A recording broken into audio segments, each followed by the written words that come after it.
Hey guys, it's Yam. Welcome back to my YouTube channel. Guys, nakapag-vlog uli ako for almost 9 months. Hindi ako nakapag-vlog dahil sa sobrang busy ko. Dahil na-miss ko din kayo guys. But anyway, ang topic natin ngayon is not about tutorial. It's very different before. Kasi before sa Pilipinas ako, it's more on tutorial ang aking na-upload. But now, kasi since nandito na ako sa Oman, hindi na ako masyadong related sa mga nangyayari sa Pilipinas. Ang masishare ko na lang siguro sa inyo, yung routine ko dito as OFW. Since patulog na ako, routine na lang sa ginagawa ko. Oh my gosh. Hindi pa kasi ako nakakabili ng phone holder. Now, since sabi ko nga, marami akong time, i-share ko sa inyo ang aking skincare, makeup removal, ang Neutrogena siya. Basiyang ako sa Neutrogena guys, kahit mahal siya. Hindi ko siya afford minsan, pero kailangan ko siyang bilhin kasi ito yung hiyang sa aking pagmumukha, di ba? Ngayon kung mapapansin nyo, kahit puyat ako, medyo malighten yung mukha ko dahil nga sa makeup ko ngayon. Nakikita niyo ba may makeup ako? Pero pag tinanggal ko ito, oh my gosh. Ganon, magaganon kayo na, grabe naman pala yung pimple. Ganon, char. Pero, thankful ako kasi before, sobrang dami ng pimple ko. Pero ngayon, kahit nagpupuyat ako, guys, which is not good, kahit nagpupuyat ako, nawawala yung pimple ko. Hindi ko alam kung bakit, siguro sa mga skincare na ginagamit ko. Dahil hiyang ako sa Neutrogena. So, eto yung unang step, pang patanggal ng makeup ko.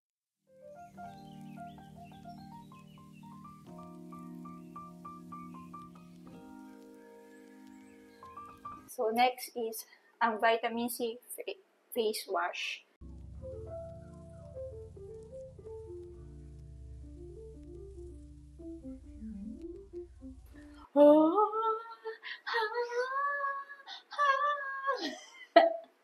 Kainis. Okay, next, we're gonna put castor oil, multifunction face serum. So, ina-apply ko siya guys bago ang moisturizer sa gabi. Nakalagay dito ay anti-inflammatory, anti-acne, antibacterial, and hydration. So, alam nyo, hiyang din ako dito actually. Kaya bago ako matulog, once a day ko lang siya ina-apply. Morning time, hindi ko siya pwedeng gamitin kasi nagme-makeup ako. I mean, nagpa-foundation kasi ako. Kaya, diba, compare before, makikita niyo sa mga video ko, talagang ang dami kong pimple, pero ngayon na-lessen siya kahit pa paano. And importante din talaga yung tubig, guys. Alam niyo yung nakatulong din para mag-hydrate yung mukha ko. Hydro Boost Gel Cream, every night and morning, ina-apply ko siya. And talagang, hindi siya dry compare before. Hindi naman talaga ako nagaganito before sa Pinas. As in, wala akong pakialam sa sarili ko. Ngayon lang talaga, nung dumating ako dito sa Oman, naging parang required na sa buhay ko yung ganito. Bakit? Kasi kaharap ko lahat ng mga sponsor. At mahirap naman lumarap na parang alam mo yun, yung parang wala namang kabuhay-buhay yung pagmumukha mo at punong-puno ng pimple. So, as much as possible, tinutulungan ko yung sarili ko. Alam mo, laki-laki ng mata ko na ba yan? Kahit pa paano. Kaso, parang ganun pa din naman yung mukha ko since umalis ako sa Pilipinas. We're gonna put Neutrogena, retinol. So, magre-retinol ako ngayon. Dahil kahapon hindi naman ako nag-retinol. Hindi ko ginagamit ng retinol everyday. First time user lang din kasi ako dito. So, hindi ko siya pwedeng araw-arawin. Hindi ko alam, depende sa inyo. Kasi ako, parang pangit din na araw-araw.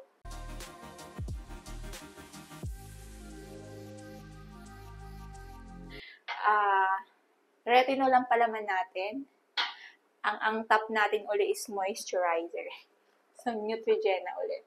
Pag naglalagay ako ng retinol, kailangan ko twice mag-apply uli ng moisturizer. Yun po ang nakita ko sa video. So, susundin ko siya. Which is, nirecommend po ng mga dermatologists. Ito daw ang proper way kapag mag-a-apply ka ng retinol. Pero normally, kapag wala akong retinol na nilalagay sa mukha ko, hindi po ako naglalagay ng double moisturizer.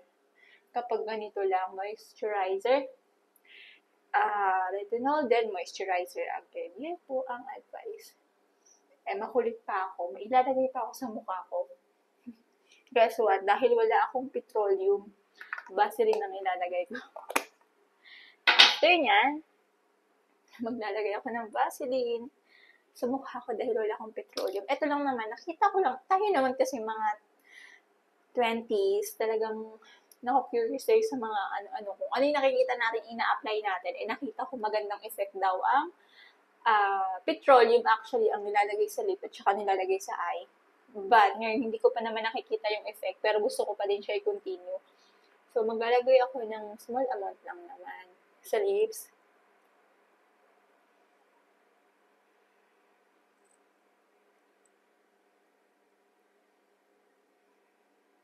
Maglalagay din ako sa aking under eye.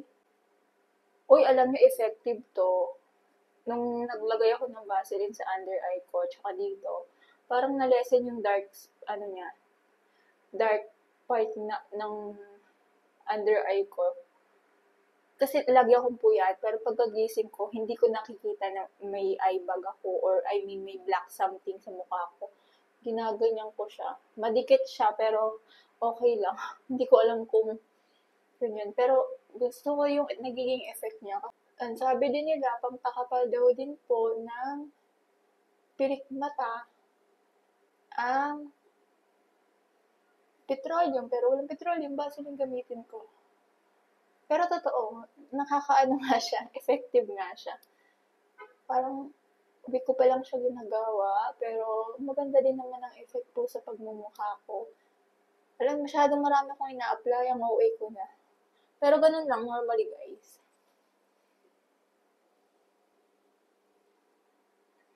Yan.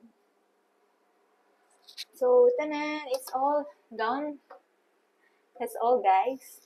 Ready na akong matulog. So guys, that's all for today. Ganito lang routine ko every day.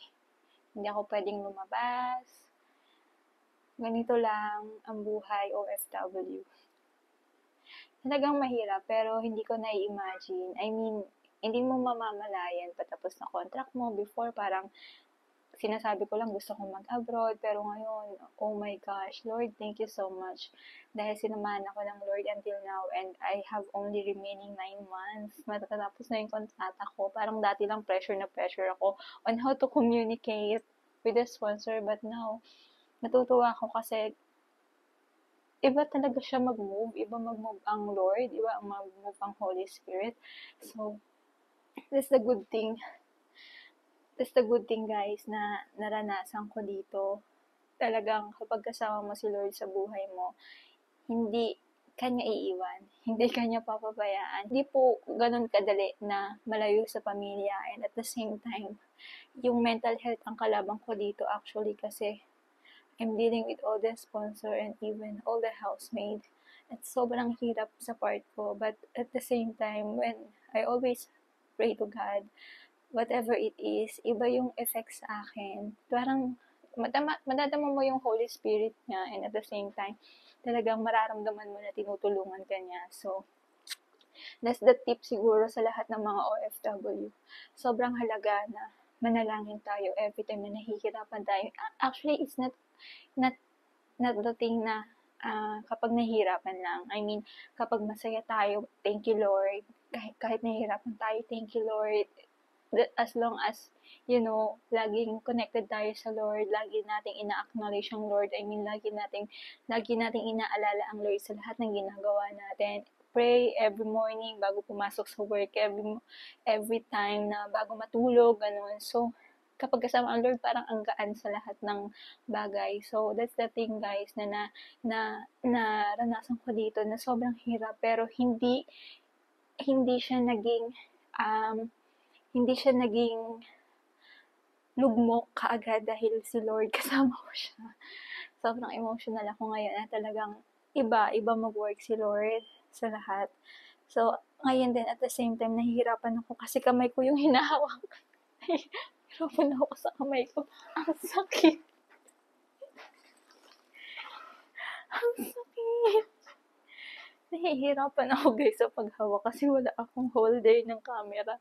But anyway, next time bibili ako para sa inyo. So, yun lang guys. This is my routine every time na pagkatapos ng duty ko. So, next time, mag-share ulit ako ng aking experiences. Bye guys, God bless.